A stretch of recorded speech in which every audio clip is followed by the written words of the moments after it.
In this video, we're going to have a look at how to calculate the probability of independent events.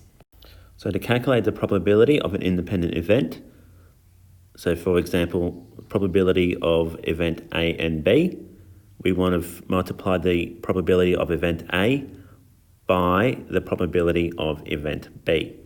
So let's have a look at the steps that would be required. The first step is to calculate the probability of event A from happening. Second step is to calculate the probability of event B happening.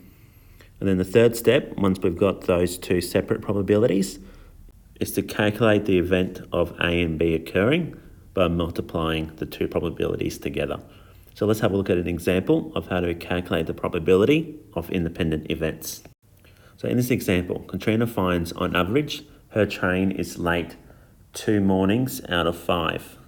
Whereas Frank's bus is late 1 morning in every 4. We want to find the probability that on any given day, both Katrina and Frank are late. Now, Katrina's train and Frank's bus are independent events.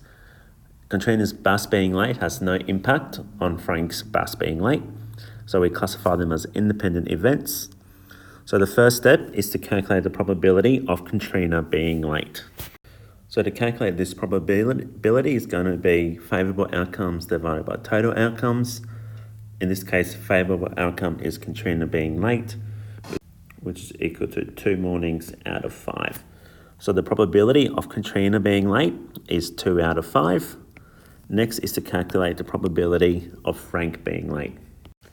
And we use the same formula of number of favourable outcomes divided by total number of outcomes.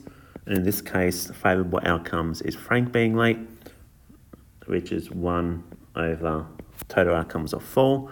So the probability of Frank being late is 1 out of 4. Now we want to calculate the probability of both Katrina and Frank being late. So to calculate that probability is the probability that Kate is late times the probability that Frank is late. So that is going to equal Kate's probability of 2 over 5 times Frank's probability of 1 over 4. So when I'm multiplying fractions together, I multiply the numerator and then multiply the denominator. So multiplying though 2 over 5 and 1 over 4 is going to get me 2 over 20, which simplifies to 1 over 10.